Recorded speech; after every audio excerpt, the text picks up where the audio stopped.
मराठा समाजाला ओबीसी मधून सरसकट आरक्षण मिळावं या मागणीसाठी मराठा समाज 20 जानेवारीपासून आंदोलन करत आहे असा इशारा मनोज जरांगे पाटील यांनी दिलाय। तर दुसरीकडे आता ओबीसी समाज देखील 20 जानेवारीपासून आंदोलन करणार आहे। या संदर्भात बोलण्यासाठी माझ्याबरोबर प्रकाश अण्णा शेंडगे आहेत। अण्णा, 20 तारखेला मराठा समाज एकीकडे आंदोलन मोर्चा काढतोय, तर तुम्ही देखील आंदोलन करताय, कशा प्रकारे नियोजन असेल? हे बघा कसं आहे की आमचं आंदोलन जे आहे ते आमचं बचावात्मक आंदोलन आहे। आम्हाला कुणाच्या दुसऱ्या एखाद्या समाजाचं आम्हाला काढून घ्यायचं नाही। हे जे मराठा समाज आंदोलन जे सुरू आहे ते सरसकट सगळ्या मराठा समाजाला कुणबी दाखले देऊन त्या ठिकाणी ओबीसीमध्ये त्यांना घुसखोरी करायचे ह्याच्यासाठी हे आंदोलन आहे आणि ह्यालाच आमचा विरोध आहे। मूळ मराठा समाजाचं आरक्षणाची मागणी आहे की आम्हाला 50% वरती वेगळा प्रवर्ग करून आम्हाला आरक्षण हवं आहे। जे SC-BC आरक्षण देण्यात आलं ते राणेसाहेबांनी जे ते आरक्षण दिलं ते आरक्षण देण्यासाठी आमचं काही म्हणणं नाही। आता घटनात्मक आरक्षण जे मराठा समाजाला आता सध्या आहे त्याच्यापैकी 10% पैकी 8.5% त्यांनी घेतलेलं आहे, ते तुम्हाला वाढवून घ्यायचं त्याचंही आमचं काय म्हणणं नाही। आमचं म्हणणं एवढंच आहे की तुम्ही 50%च्या आतमध्ये आमच्या ओबीसीमध्ये जे आहे आरक्षणाला तुम्ही येऊ नये, एवढंच आमचं म्हणणं आहे। ह्या गरीब समाज 346 गरीब समाजाचं हे आरक्षण आहे, त्यांच्या मुलाचं भविष्यासाठी हे आरक्षण आहे। गाव कुसाबाहेर गावगाड्याबाहेर राहणारी ही जी तेली माळी साळी कुष्टी कुंभार वडार धनगर ही जी वंजारी जी आहेत ह्यांचं आरक्षण जे आहे ह्यांचं आरक्षण काढून घेऊ नये, एवढंच आमचं काय तर म्हणणं आहे। यासाठी कशा प्रकारे आंदोलन असणार आहे? त्यामुळे मराठा समाज आता 20 तारखेला 3 कोटी मराठा बांधव या ठिकाणी 10 लाख गाड्या घेऊन या ठिकाणी येण्याचं त्यांनी सरकारला आव्हान दिलेलं आहे आणि 20 तारखेच्या आतमध्ये त्यांनी सरकारला दडपण आणलेलं आहे की आमचं हे तुम्ही निर्णय केला गेला पाहिजे। जर नाही केला तर आमचं उपोषण सुरू राहील आणि उपोषण जोपर्यंत आरक्षण होत नाही आहे, निर्णय होत आहे, तोवर उपोषण संपवणार नाही असेही दमदाटी जी आहे ती सरकारला दिली आहे।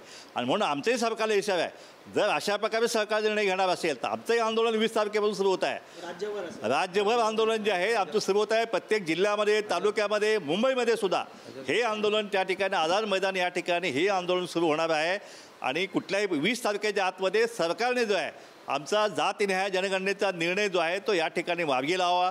20 तारखेच्या आतमध्ये जो काही निधी मराठा समाज दिलेला आहे, सारथीमध्ये असू द्या, बाकी योजना असू द्या, शिष्यवृत्ती असू द्या, त्या सगळा निधी जो आहे तो सगळा निधी जो आहे तो आम्हाला 20 तारखेच्या आतमध्ये आम्हालाही देण्याचा निर्णय जो आहे तो या ठिकाणी करावा आणि सरकारने स्पष्टपणे मराठा समाज जाहीर करावं की कुठल्याही परिस्थितीत आम्ही हे कुणबी दाखले देऊन आम्ही मराठा समाजाला ओबीसीमध्ये घालू शकत नाही।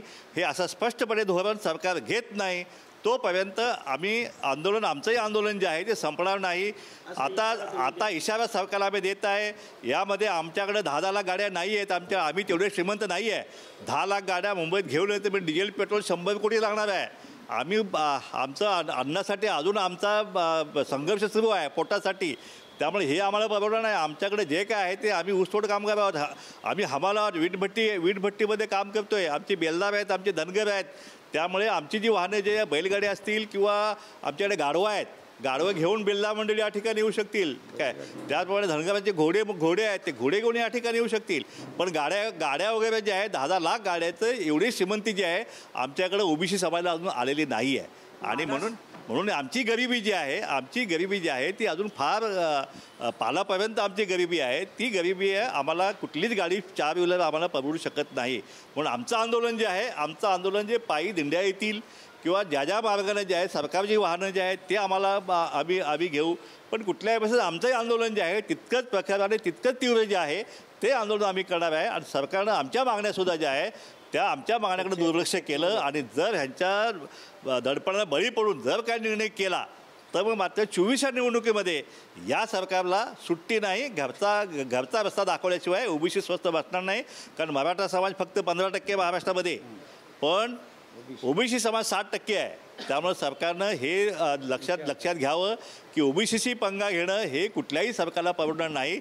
म्हणून आमचं म्हणणं आहे की जो ओबीसी की हित की बात करेगा वही इस राज्य में राज्य करेगा।